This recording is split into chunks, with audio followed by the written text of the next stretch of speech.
Salut à tous et bienvenue sur Phoenix, l'échec mention très bien. Aujourd'hui un épisode un petit peu particulier, un épisode hors série où c'est moi qui me retrouve de l'autre côté du micro pour une fois. Un exercice qui est vraiment pas évident.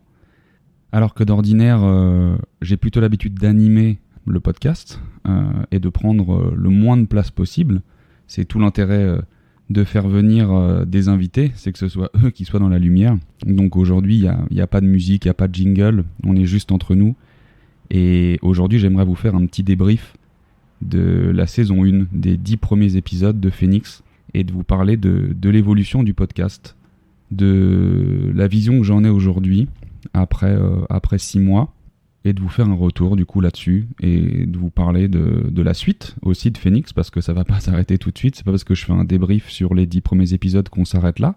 C'est vraiment juste marquer un temps et vous partager un petit peu mon ressenti actuel. Donc il y a eu 10 épisodes qui se sont passés avec Phoenix, une saison qui était ultra enrichissante personnellement et qui est passée à une vitesse juste incroyable. Moi, je me suis lancé, c'était février 2020, là, juste un petit peu avant le Covid, donc, avec vraiment aucune idée de là où j'allais.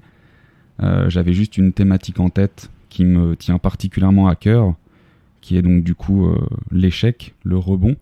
Parce que si je suis qui je suis aujourd'hui, c'est aussi grâce à ces périodes d'apprentissage qui ont sans doute été les périodes les plus marquantes de ma vie, parce qu'elles ont été compliquées émotionnellement.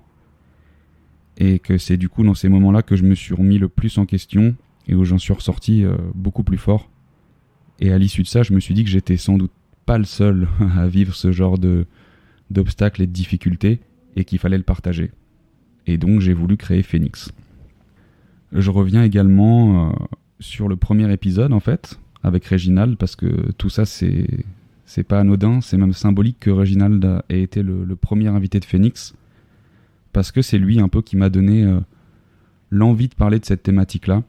Réginald, pour faire un petit retour en arrière sur l'épisode 1, en fait, c'était l'animateur des Fuck Up Night en Suisse, et c'est comme ça qu'on s'est rencontrés. On s'est rencontrés de manière assez hasardeuse sur un hackathon.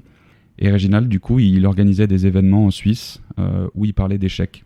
Et j'ai trouvé juste ça formidable, en plus du gars, qui est juste lui une pépite. Et je me suis dit, c'est ouf, j'ai trop envie de parler de ça moi aussi du coup. Et donc, au lieu de le faire sous forme d'événement, j'ai décidé de créer un podcast. Et fin 2019, je me fous un peu dos au mur avec le Black Friday, du coup qui me permet d'économiser un peu d'argent. Et c'est là où j'achète tout le matos. J'achète un enregistreur, j'achète 2 micros, et on est parti. Et là je me dis, mon gars, t'as plus le choix en fait. Tu viens de mettre un petit peu de sous, maintenant faut y aller, il n'y a plus d'excuses. Je savais absolument pas comment monter un épisode de podcast, je savais pas utiliser un enregistreur, je savais pas utiliser un micro, j'avais jamais été derrière un micro, et donc je me suis poussé à sortir de ma zone de confort. Heureusement j'ai été hyper bien épaulé avec mon pote Mike qui m'a aidé à créer du coup le petit site internet de Phoenix, avec mon poteau William a.k.a. W, allez écouter ce qu'il fait, c'est hyper sympa, qui a pris du temps avec moi pour justement me montrer comment fonctionnait notamment Audacity pour faire tout le montage, et grâce à ces personnes, je me suis mis le coup de pied au cul qu'il fallait pour lancer le podcast. Et donc nous voici en février 2020, et on part avec Phoenix. Donc aujourd'hui, la rétrospective que je peux faire, c'est qu'après 10 épisodes, on a eu 5 mecs, 5 nanas, entre 25 ans et 47 ans. On a parlé d'échecs scolaires, on a parlé d'échecs professionnels, avec des burn-out, avec des reconversions incroyables, des échecs entrepreneuriaux, des échecs sportifs. Et à chaque fois, des visions de l'échec relativement similaires, avec vraiment une forte similitude sur la notion d'apprentissage grâce à l'échec. Tous les invités ont des parcours et des personnalités différentes, et pour autant ils se retrouvent tous à dire que grâce à ces périodes compliquées, ils en sont ressortis beaucoup plus forts, et que l'échec, c'est jamais une fin en soi. Il y a une question que je pose aussi à chaque fois en fin d'épisode, donc les questions pour la mention, si vous l'avez pas encore écouté, Vous verrez que c'est une trame qui revient à chaque fois, avec cette même question pour tous les invités qui est « Quelles sont les 3 plus grandes vertus à avoir dans la vie ?» Et là, ce qui est magnifique, c'est qu'à chaque fois, on a des réponses totalement différentes, parce que du coup, ça dépend vraiment du parcours, ça dépend de l'éducation, ça dépend des valeurs de l'invité, et juste ce qui est génial, c'est qu'il n'y a pas de bonne ou de mauvaise réponse. C'est la réponse de l'invité. Il n'existe pas 3 vertus dans la vie. Chacun en aura 3, et elles ne seront jamais d'ailleurs suffisantes, il y en aura toujours plus. Mais du coup, c'est ça qui est fabuleux, c'est qu'on confronte les points de vue, et qu'il n'y a pas de bonne réponse à cette question. Donc elle y sera toujours dans la saison 2, je vous l'annonce. Et elle y sera jusqu'au bout du projet Phoenix. J'attache beaucoup d'importance et d'affection à cette question. Ce que je peux vous conseiller aussi de faire, c'est d'aller suivre la petite page Insta Phoenix Podcast. Donc Phoenix, je reprécise, un PHE. Avec des grosses punchlines maintenant que j'ai intégrées aussi sur le compte Insta, plus fortes et plus incroyables les unes que les autres. Donc les punchlines des invités, hein, bien évidemment. Et ça, c'est juste aussi de l'or en barre. Un petit topo aussi sur les 10 épisodes qu'on a fait. Il y en a eu 3 qui ont été faits à distance. 2 avec des invités qui étaient suisses et 1 pendant le Covid. Moi, j'attache un réel intérêt à ce qu'on se rencontre à chaque fois avec les invités. Il est très rare que j'enregistre à distance, hormis si vraiment on n'a vraiment pas le choix de le faire. Mais je vais vraiment privilégier la rencontre parce que pour moi, il y a vraiment une alchimie qui se crée. Il y a toute une ambiance qui se crée quand on est ensemble. Et je vais pas avoir le même rendu à la fin. Je vais pas avoir le même type de questions que je vais pouvoir poser. Et ça, c'est juste génial. Donc, ce qui est fabuleux, c'est que j'ai donc beaucoup d'invités qui font maintenant le déplacement, qui habitent pas forcément à Paris, mais qui me disent « Ah, c'est trop cool. Écoute, c'est pas grave, moi, je vais en profiter. Je vais me faire un petit week-end à Paris. Et puis, à ce moment-là, on fait ça quand je viens. » Donc, je trouve ça génial de voir aussi l'implication des invités. Ça me fait ultra, ultra plaisir. Et je pense que c'est tout bêtement parce que Phoenix, c'est vraiment un podcast à la cool. C'est un podcast où on parle d'un sujet qui est pas trop abordé, ou tout du moins peu. On a souvent tendance à voir le revers de la médaille de l'échec et de parler uniquement du succès, alors que Phoenix, ça a l'intérêt contraire. C'est de montrer vraiment que pour arriver au succès dans la vie, il faut se casser la gueule en fait. Il faut se casser la gueule maintes et maintes fois avant de réussir. Et donc on parle de nos échecs, je mets toujours des guillemets maintenant à échec, c'est voulu hein, d'avoir appelé ça l'échec mention très bien, mais on a plutôt tendance à parler bien évidemment de difficultés ou d'obstacles dans la vie, et on le fait sans langue de bois.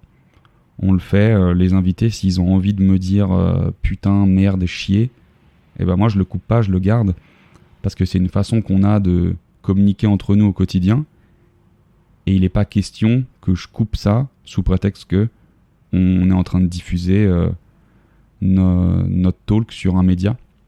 Ça, c'est la façon dont on a de communiquer tous les jours. Et si on veut avoir de l'authenticité, je trouve que le vulgaire en fait partie. Donc ça, on va continuer à parler de cette manière-là.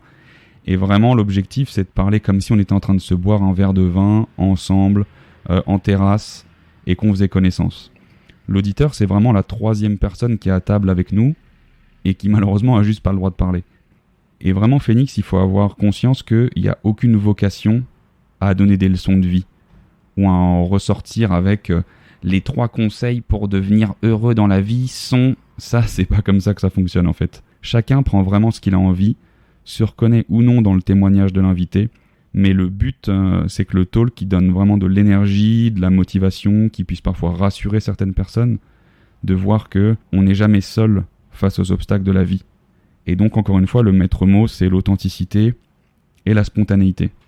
Je sais pas si je pense que vous l'avez pas remarqué, mais en réalité, moi, tous les épisodes ne sont jamais préparés. Je ne prépare aucune question. La seule chose que je vais faire, c'est faire un petit call avant avec l'invité, en amont, pour qu'on définisse une date d'enregistrement, qu'on puisse déjà prendre un petit peu la température, que je fasse un petit point sur son parcours, sur quel type d'échec il a envie d'aborder. Voir si vraiment lui, il a envie de passer sur le podcast et pourquoi. Et puis après, rendez-vous le jour J. Donc moi, majoritairement, je vais me déplacer chez l'invité. Je trouve ça plus sympa. C'est cool de justement changer de lieu. J'ai la chance d'avoir du matos assez facile à trimballer, avec un enregistreur et 2 micros. Et puis on se pose dans le canapé chez l'invité. Et puis on est parti pour papoter, quoi. On est parti pour papoter encore une fois de son échec et des leçons qu'il a pu en tirer. Et voilà, on le fait encore une fois de manière très chill et détendue. Et je veux pas trop préparer justement les interviews parce que je veux laisser un maximum place à la spontanéité. C'est-à-dire que j'ai envie de donner l'impression que, au même titre que l'auditeur, je découvre l'invité. On vient de se rencontrer dans une soirée, on a une connaissance en commun. Ah salut, tu fais quoi ? Ah tiens, tu fais ça dans la vie, c'est trop cool. Bon bah voilà, moi dans ma vie une fois je me suis planté pour ça. Et la discussion elle est hyper tranquille encore une fois. Il n'y a pas de prise de tête et je découvre l'invité en même temps. Et je trouve que ça fait ressortir encore une fois pas mal d'authenticité. Et j'ai l'impression que ça a été assez compris. Et du coup j'ai énormément de gratitude aujourd'hui parce que depuis la fin de la saison 1, je commence à avoir des gens qui viennent d'eux-mêmes me contacter pour me proposer de passer sur le podcast. Et ça, pour moi, c'est la consécration, j'ai envie de dire. C'est juste génial que des gens me sollicitent, trouvent un intérêt au concept, trouvent un intérêt au podcast et aient envie de partager leur histoire. Et ça, c'est juste fabuleux qu'on vienne me parler pour passer dedans. Et je suis hyper accessible. Vous pouvez me contacter directement sur la page Insta dont je vous ai parlé tout à l'heure, Phoenix Podcast. Vous pouvez me parler directement via le mail que je donne toujours en fin d'épisode, à savoir phoenixpodcast@gmail.com. Vous pouvez me trouver sur LinkedIn. Je réponds absolument à tous les messages, vraiment. Donc, n'hésitez pas. Même si c'est pas pour vous, c'est pour une connaissance. Moi, je suis toujours hyper preneur. Et c'est ce qui fait la richesse du podcast, encore une fois, c'est que c'est quelque chose qui est collaboratif. Et si je dois vous faire aussi pareil un petit point sur... en fait, aujourd'hui, j'en ai un peu rien à foutre des écoutes. C'est quelque chose à laquelle j'attachais de l'importance sur les 2 premiers épisodes, parce qu'on est là, on se dit « Ouah, attends, combien ont écouté ? Ouah, génial, j'en ai eu 150, la prochaine fois, j'en ai 200. » Et en fait, c'est source de stress, ça. C'est source de stress parce qu'au début, quand tu lances un podcast, que t'es pas issu d'une maison de prod, d'une grosse boîte, ou que t'as pas déjà un gros nom identifié en mode personal branding, eh ben c'est dur en fait. Et tes écoutes, elles sont peut-être pas représentatives du travail que t'effectues. Donc je me suis lâché un petit peu la grappe à ce niveau-là. Et je me suis dit, rien à foutre des écoutes. On verra qui écoute. Mais moi aujourd'hui, ma métrique, c'est pas le nombre d'écoutes, c'est le plaisir que je prends à faire ce podcast. C'est le plaisir que je prends à me dire, j'invite qui je veux sur le podcast.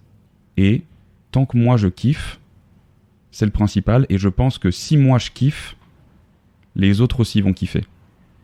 Et donc c'est plus la même façon d'aborder les choses. Et depuis que je l'aborde de cette manière-là, bah vraiment je prends beaucoup plus de plaisir. Le podcast commence petit à petit aussi à faire son trou. Et ça c'est juste génial encore une fois. Donc voilà, c'était histoire de faire un petit topo sur la situation, de vous dire que sur la prochaine saison, où il y a déjà la saison 2, elle est déjà bookée en réalité, j'ai déjà les 10 prochains invités, ce qui est fabuleux, j'en ai déjà pour la saison 3, donc ça me fait trop plaisir. Et donc les prochains thèmes qui vont être abordés majoritairement sur la saison 2, ça va être les difficultés rencontrées lors de voyages, ça c'est ouf, on n'en avait pas parlé sur la saison 1, des ruptures, ça, les échecs, encore une fois, je mets des guillemets, sentimentaux, on l'a pas encore abordé et c'est un thème que je trouve juste passionnant, qui touche juste tous les gens sur cette terre, j'imagine, et que du coup, l'aborder, ça va être super. On va encore reparler, je pense, d'échecs dans le sport, parce que les sportifs, on l'a vu, en matière d'échecs, c'est quand même une grosse référence en termes de pensée, et des choses beaucoup plus dures. Donc c'est pour ça que je mets encore une fois des guillemets à l'échec, c'est que là, on a des gens qui vont venir nous parler de maladies, d'accidents, et comment est-ce qu'ils s'en sont relevés. Donc je peux vous dire que ça, inspiration x 10 000, j'espère que vous allez être au rendez-vous, et surtout encore une fois beaucoup de parcours ultra atypiques. Donc voilà, un gros merci à tous ceux qui écoutent Phoenix depuis le début ou qui ont pris en route et qui trouvent un intérêt, qui prennent aussi du plaisir à écouter. Pour rappel, moi c'est un petit truc que je fais à côté de mon taf, hein. Je suis pas podcasteur professionnel, je fais pas ça à 100%. C'est pour ça que je sors un épisode, en tout cas j'essaye toutes les 2 semaines. C'est que ça me prend un petit peu de temps d'aller à la rencontre des gens, d'enregistrer, de faire le montage, de créer tout le contenu qu'il y a à côté, où j'essaie d'être un petit peu régulier aussi là-dessus pour que la sauce elle prenne, la mayonnaise prenne. C'est du contenu régulièrement sur LinkedIn, donc n'hésitez pas à me suivre si ça vous fait plaisir. Du contenu régulièrement sur Instagram. Et voilà, et encore une fois, je suis toujours ultra preneur de vos retours. C'est grâce à vous que je continue d'améliorer le podcast. C'est grâce à tous vos retours hyper constructifs. Donc franchement, n'hésitez pas. Si vous voulez me filer un petit coup de main, n'hésitez pas non plus à aller sur Apple Podcast, mettre 5 étoiles et un petit commentaire. Je lis tous les commentaires et ça me fait juste trop plaisir encore une fois de vous lire. Donc vraiment là-dessus, n'hésitez pas. Et puis écoutez, je vous dis à très vite pour de nouvelles aventures, pour encore plus de ratés et encore plus de kiff.